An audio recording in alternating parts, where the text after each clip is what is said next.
We do a lot of traveling in this van, one end of the country to the other. And a lot of times when we park, if it's just for an hour or a night,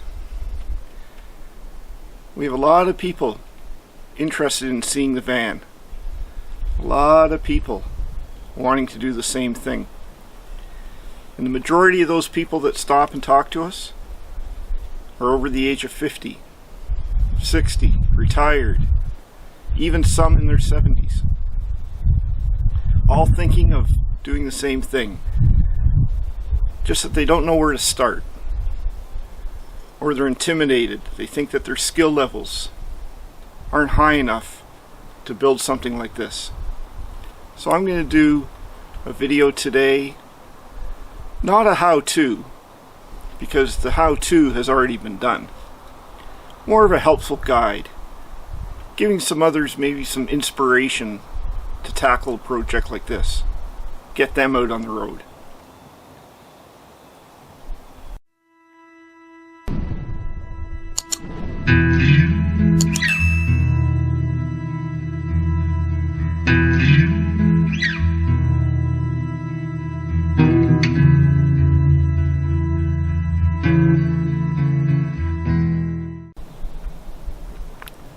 So what we'll look at today is the different systems that are inside this van.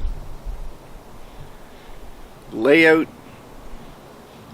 electrical, plumbing, and heating. And it'll give you a good head start to building your own project. So let's start with the layout. This is by far the most important part of the build.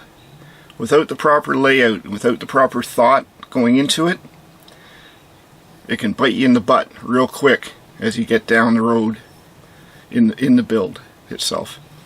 So the first thing, you may have a van, you may not have a van. If you don't have a van, you can start now in your head thinking about the layout. Do you want all the bells and whistles? Fridge, stove, shower, all that takes up real estate. You have 60 square feet to deal with. If you already have the van, now's the time to get inside, take a look, start having an idea in your head. And I would start with the bed. 2 of us travel in this van, so we need a fairly big bed. And I'm just over 6 feet. So that puts a damper on the layout of your van. If you're 5'10" and under, you can sleep sideways in your van. Build the bed sideways. That saves a lot of real estate.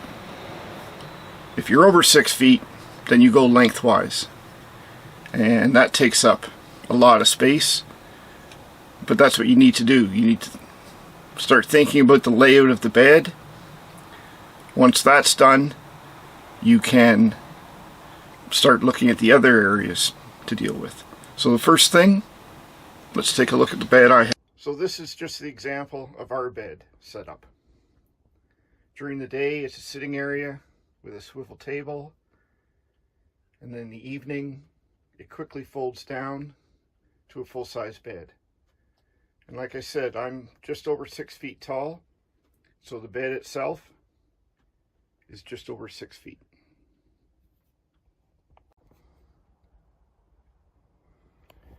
So the bed itself took maybe 2 minutes to set up.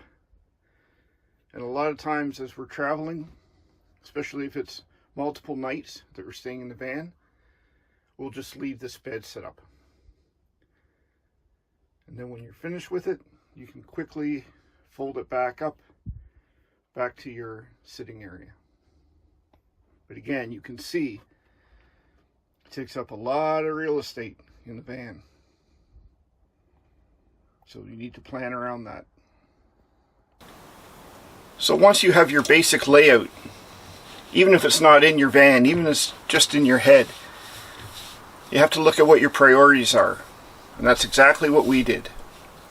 We knew we wanted a fridge. We knew we wanted a stove, with an oven. We knew we wanted a toilet. We knew we wanted heat. We knew we wanted an outdoor shower.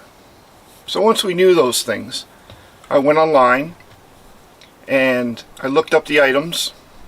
I looked at the spec sheets, and I found most companies will post the measurements. So I knew the measurements of the stove, I knew the measurements of the fridge, I knew the measurements of the toilet, and I got a piece of cardboard and I made a template. And then I walked around in the van, you know, if I put the stove here, if I put the toilet here, if I put the sink here, kind of had an idea of what it was going to take, how much space it was all going to take up. A couple other things you want to do in your layout that's, again, very important. You're going to need a fan. We use what's called a fantastic fan, so it has 3 or 4 settings. It has a thermostat so you can control, you know, how much. If it gets too cool at night, it'll shut down. It moves a lot of air, and I see a lot of people make a mistake of putting in a fan but not having any circulation, because you need another window.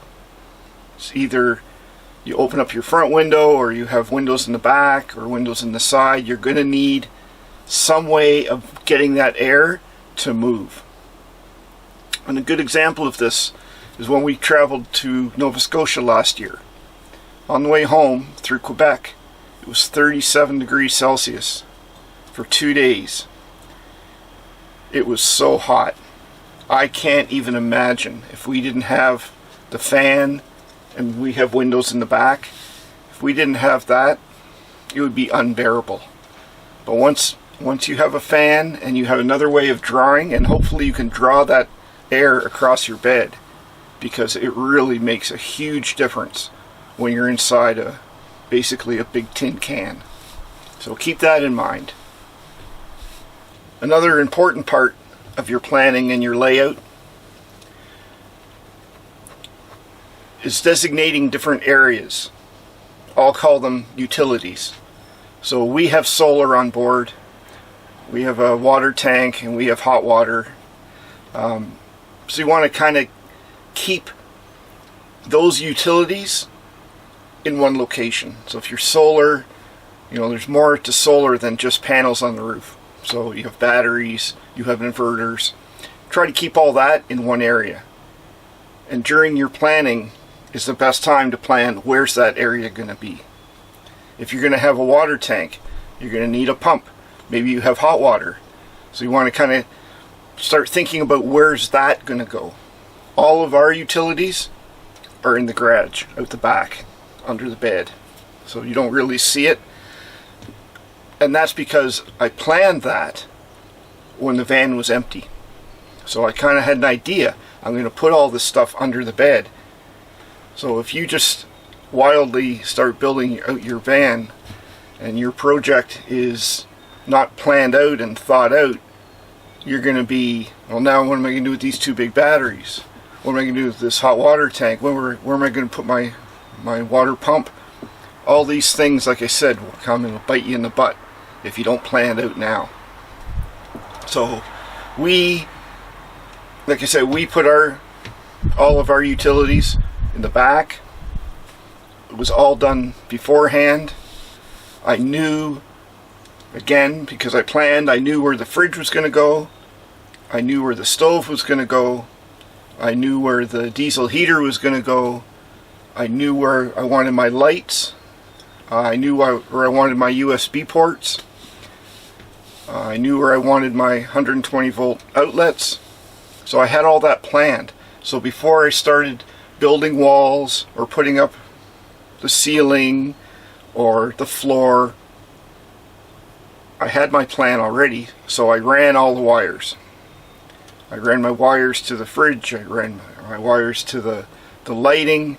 I ran my wires, even the solar panels. I had all that wired in before I did any finishing touches inside the van. So again, you want to plan for all that. Try to think in the future. You know, maybe I want to add an extra water tap, or maybe I want to add some extra lighting. You know, maybe you want to keep a few extra wires up in the ceiling that you can easily reach later on. Again, that all comes from the planning. So next step, let's take a look at electrical, because from the people I've been talking to, the people who've been really wanting to do this, they seem to be stuck on the electrical part. So it's probably the most intimidating, and really the only reason it's hard is because of all the choices that you have. There's so many different choices now for van conversions like this. Let's talk about solar. Do you need solar? It all depends on what type of travel you're going to do. If you're the type that's going to travel every day, then no, you don't need solar. If you're the type that's going to travel, maybe go to Arizona and find a nice spot and spend 3, 4, or 5 days in one location, then yes, chances are you're going to need solar. But don't be intimidated by it, because the solar is very easy. Once you have the basic components, it's pretty much plug and play, and you'll have solar. I have 300 watts of solar on the top of this van, and I run a 200 amp hour lithium battery, and that's more than enough. It runs my fridge 24 hours a day. I plug this fridge in May 1st, which is today, and I'll unplug it when the van goes in storage November 1st. So my fridge is running all the time. It runs my lights. It runs my diesel heater.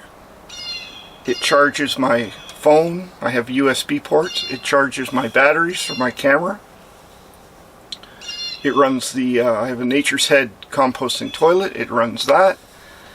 And I could easily park somewhere and really not have to drive again for days to charge up the batteries.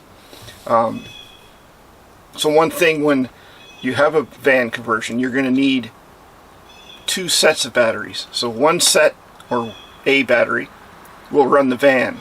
You know, it starts it like a normal car. Then you're going to need what they call a house battery, or maybe a bank of house batteries, more than one.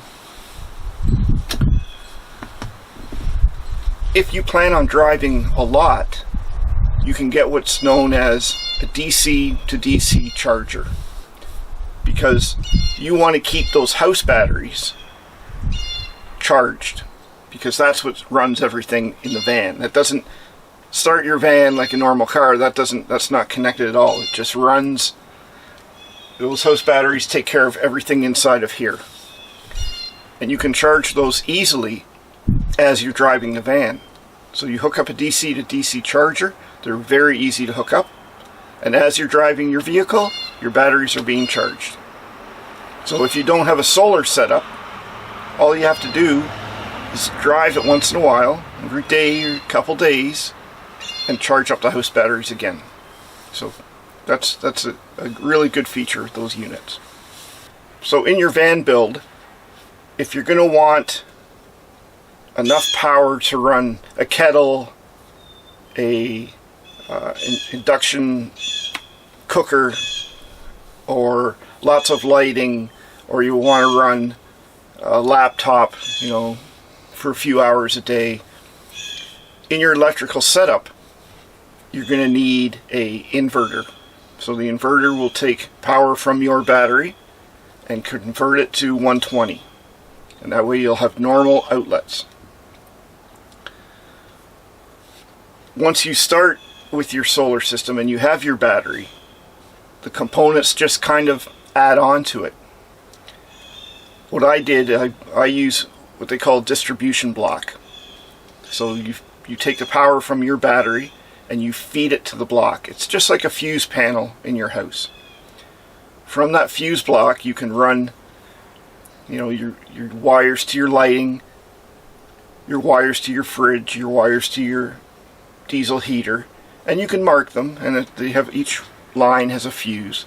So if you ever have any issues, you can easily identify the wires that run that appliance or run the lights. You mark them, you know, get a little marker and mark just like you would at home on your fuse panel. And that way you can always have access to that fuse block. If I want to add in maybe some exterior lights, you know, I have 4 or 5 empty spaces in that fuse block.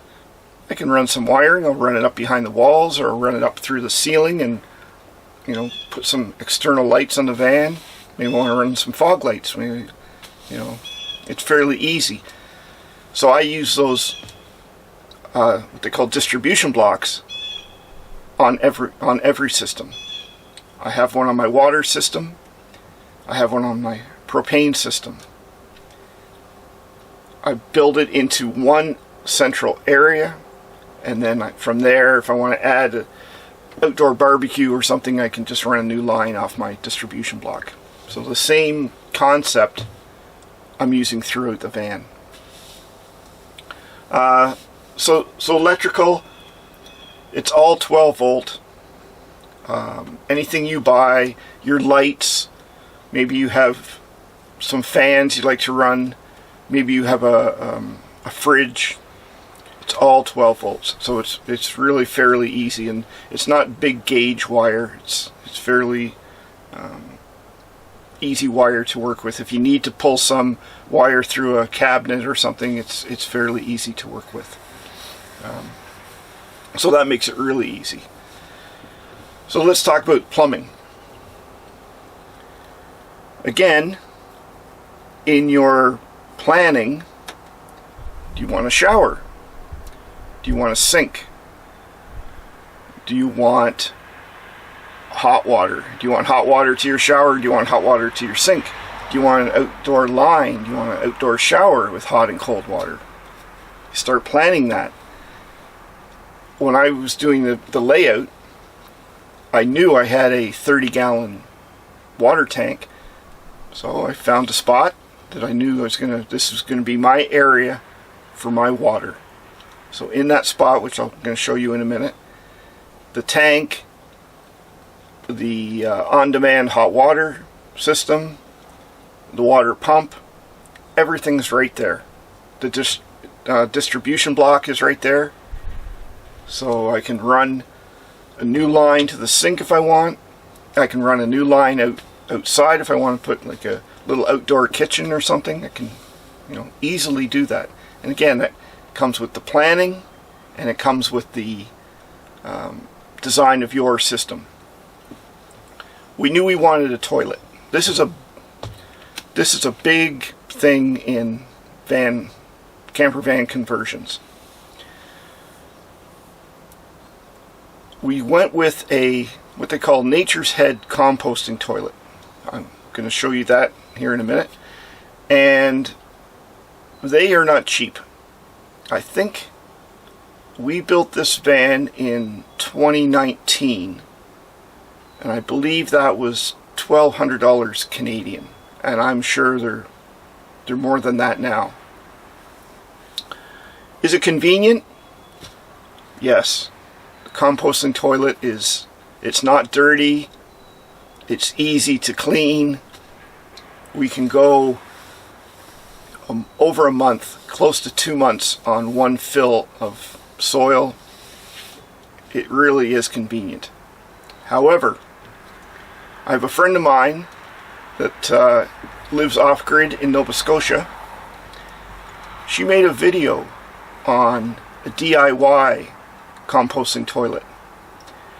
I thought that was the greatest idea. I think she said it cost around $100, and that's including a toilet seat. So I'm going to put a link to that description, or a link to that video in the description. I encourage you, if you don't want a composting toilet that costs $1,200, watch her video, and it's a simple DIY at home, and there you go. You have yourself a composting toilet. As far as a sink goes, yes, we have hot and cold running water, all coming from the distribution block. So that makes it easy.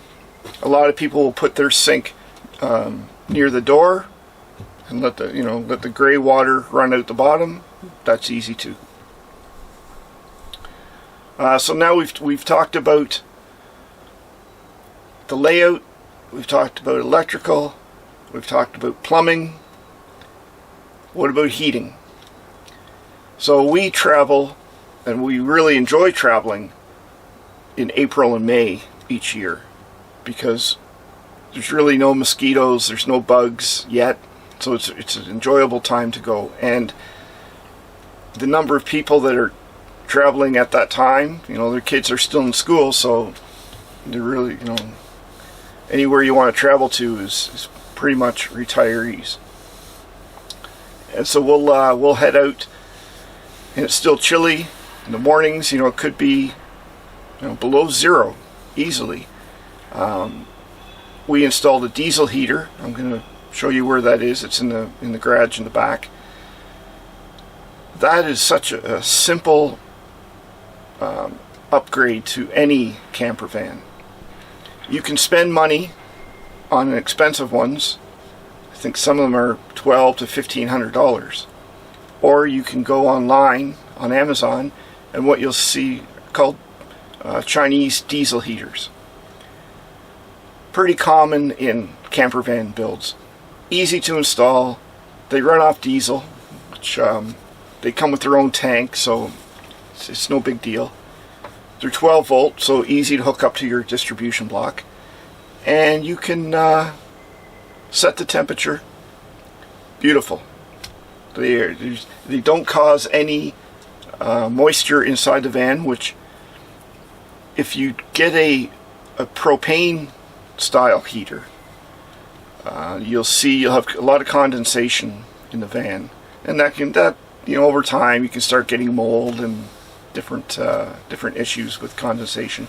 But the diesel heaters, a dry air, we use it, like I said, when we're traveling in May, and then again, September, October, we use it pretty much every day, and it was a great upgrade to this van. So you can see we have our fridge, we have our stove with the oven, and our sink, nice deep sink. And on this side, we have our sitting area, a bit of an information. All this is basically solar related. Lets you know how the batteries, what percentage they're charged to. Over here we have a hidden toilet. So we have a cushion here.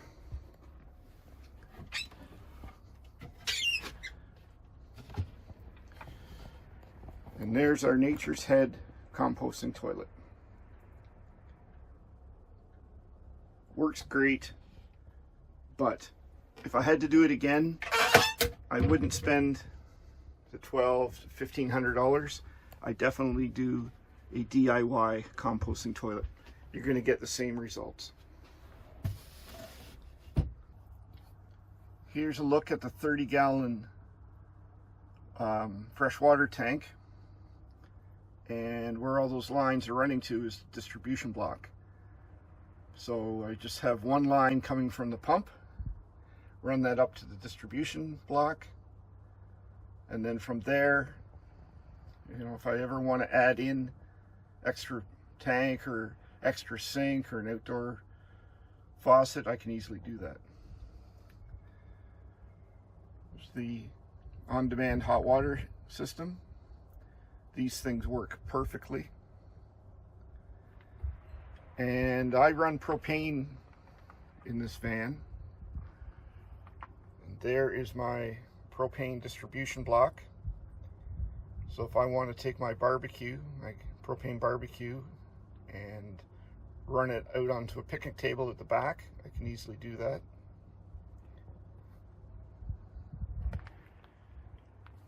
And here we have the propane barbecue. Again, I can cook it here, or I can plug the line into my distribution block and feed it out the back. Here's the Chinese diesel heater. I can't really show you my electrical system because it's behind a cabinet, and I need to take the wall of the cabinet off to access it, but it's fairly easy to do. Here's the diesel tank for the diesel heater. And you'll notice here I have 120 volt outlet. I have two more inside the van. This way, if I want to run any power tools out the back to cut wood or make any repairs, I can easily do that.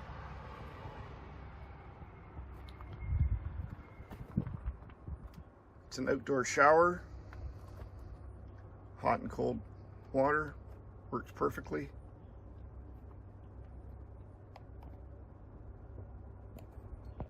One other thing that seems to intimidate people is the cabinetry inside the van. You know, people feel they need to be some kind of carpenter or something, and I am by no means a carpenter. But still, if you feel that it's beyond your skill level for your cabinets, one idea is to simply put in a dresser, or maybe go online and find a kitchen island. I think those would be perfect inside the van. That way you can cut a hole for your sink, and there you go. Instant cabinets.